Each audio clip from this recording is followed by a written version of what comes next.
Hello friends ఎలా ఉన్నారు? మనము ఇవాళ నుంచి కేంద్ర బడ్జెట్కి సంబంధించి అన్ని అంశాలు తెలుసుకోవడం జరుగుతుంది. మనము ఇవాళ ప్రధానంగా కేంద్ర బడ్జెట్లో వ్యవసాయము అనుబంధ రంగాలకు దాదాపు 1.52 లక్షల కోట్లు అనేది కేటాయింపు అనేది చేయడం అనేది జరిగిందండి. ఈ సంవత్సరం బడ్జెట్లో సాగు ఉత్పాదకత పెంచడమే లక్ష్యంగా బడ్జెట్లో వ్యవసాయము అలానే అనుబంధ రంగాలకు కేంద్ర ప్రభుత్వము 1.52 లక్షల కోట్లు కేటాయించింది. రైతు సంక్షేమానికి తమ ప్రభుత్వము అధిక ప్రాధాన్యం ఇస్తుందని ఆర్థిక మంత్రి నిర్మలా సీతారామన్ ప్రకటించారు.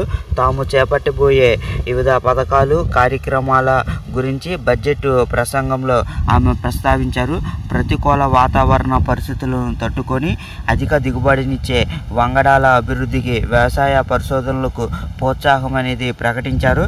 అధిక ఉత్పత్తినిచ్చే 109 మొత్తం 109 అండి నూతన వంగడాలు అలానే ప్రతికూల వాతావరణ పరిస్థితులను తట్టుకునే 32 ఆహార పంటల రకాల విడుదల దేశంలో పప్పు ధాన్యాల ఉత్పత్తి నిల్వ మార్కెటింగ్ వ్యవస్థ బలోపేతము ఆవాలు వేరుశనగ నువ్వులు సోయాబీను అలానే పొద్దుతిరుగుడు లాంటి నూనె గింజల ఉత్పత్తిలో ఆత్మనిర్భర సాధనకు కృషి కూరగాయల సేకరణ అలానే మరి చూస్తే గనక నిల్వ మార్కెటింగ్ నిమిత్తము రైతు ఉత్పత్తిదారుల సంఘాలు అలానే సహకార సంఘాలు అంకుర సంస్థలకు ప్రోత్సాహము రొయ్యల సాగు ప్రాసెసింగ్ ఎగుమతులకు నాబార్డు ద్వారా ఆర్థిక సాయము వచ్చే 2 ఏళ్ళలో దేశవ్యాప్తంగా 1 కోటి మంది రైతులు ప్రకృతి వ్యవసాయము చేపట్టేలా ప్రోత్సాహము వారి ఉత్పత్తులకు ధృవీకరణ బాండింగ్ 10,000 బయో ఇన్పుట్ వనరుల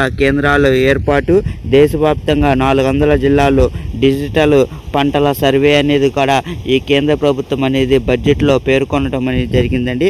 నూతన కొత్త సహకార విధానం కూడా ఈ బడ్జెట్లోనే ప్రకటించారు.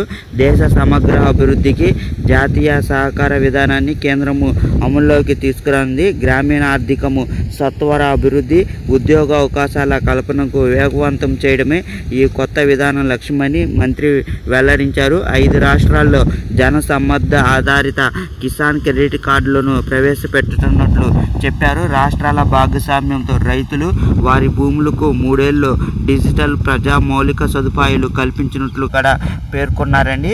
ఇది మన వ్యవసాయానికి సంబంధించి మనకి ఏమైతే ఉందో కేంద్ర మంత్రి నిర్మలా సీతారామన్ గారు బడ్జెట్లో పేర్కొనడం జరిగింది. ఇంకో వీడియోలో మళ్ళీ ఇంకోసారి కలుసుకుందామండి. చాలా ఉంది. Thank you friends. Thank you for all.